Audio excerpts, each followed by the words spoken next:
Okay folks, what we have here is the Sekonic Flashmate L308S. That's the operating manual. Just have a quick flick through there. It's very clear and concise. You've got an index, you've got a drawing showing you all the various function buttons, you know, and the little receptacles for the flash cords, whatever, if you use cords. It's all automatic, so you don't have to use cords. It's got a thing there showing you all the various LCD displays and what they all mean. Like you've got a incident light level, I think, there, and you've got a flash automatic setting for flash metering and flash metering with the cord. You've got the ISO there, and the display of the f-stop there, and the shutter speed there. So it's all really cool, all very easy to understand. Oh yeah, it's very good. But anyway, let's take a look at the beast itself. As you can see, it's absolutely mint condition in the box. We've got a spare little thing here. You don't want to handle these too much because they're quite delicate, but it's a separate thing, a different type of Lumisphere type adapter for certain different measurements, so that's really cool. We've got the main unit here, and it's a nice leatherette pouch with Sekonic on the front of it, belt loop. I think there's a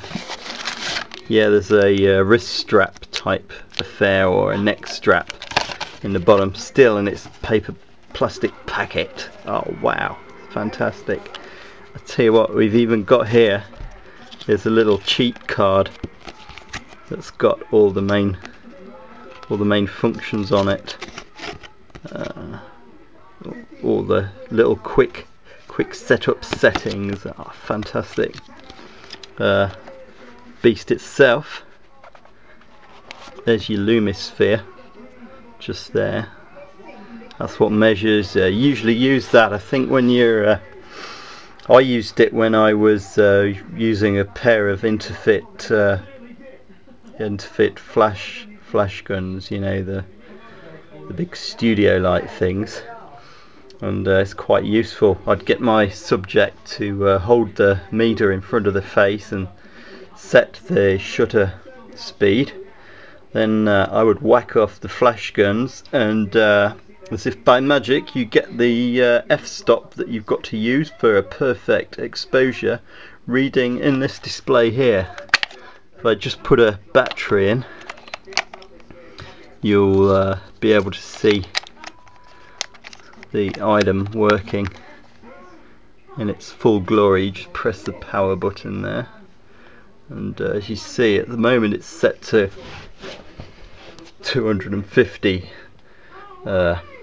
250th of a second flash speed. I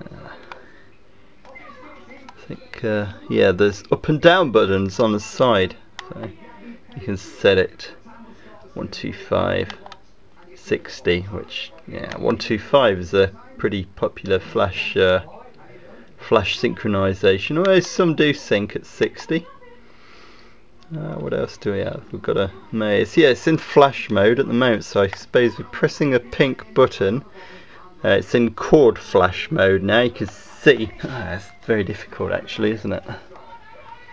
You can see that the little square has moved over to the cord flash, and then if I press it again, it moves to the beginning of the display, and that's for incidental light. That's the light falling on an object. You'll find that most SLR cameras and digital SLR cameras and bridge cameras, etc., I think they use reflected light, which is not probably as good as an incident light meter reading, but I suppose they all have their different functions anyway. You've got a lumisphere here that slides backwards and forwards. You usually want that to be locked over in that position for flash metering and stuff like that. As you can see, the unit's in very good shape. I mean, I've used it about 7 or 8 times, you know, when I've been doing a few portraits. I was doing some portraits for a friend who does extras work for films and television. I did him a few for his portfolio, and a few family shots, you know, but I never really got into the portrait thing. I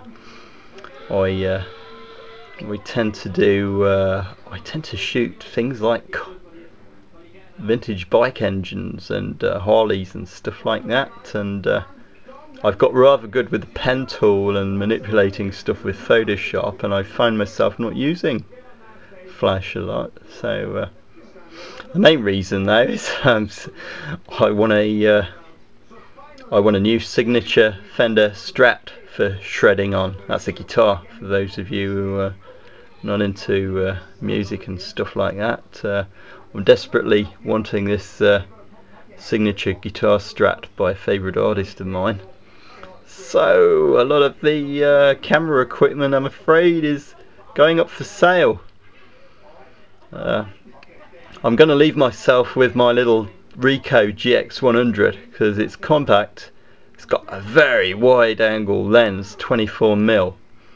I could put an adapter on to go down even lower than that, and it's a pretty nice little camera, so I'm going to leave myself with that and sell off the rest of my gear, because I find as long as I've got a basic good foundation camera like that, or I've got a little Leica Deluxe 3, which is another thing I might be selling, I can usually knock out some very good photographs. So a lot of my DSLR gear is being put up for sale to fund this new guitar.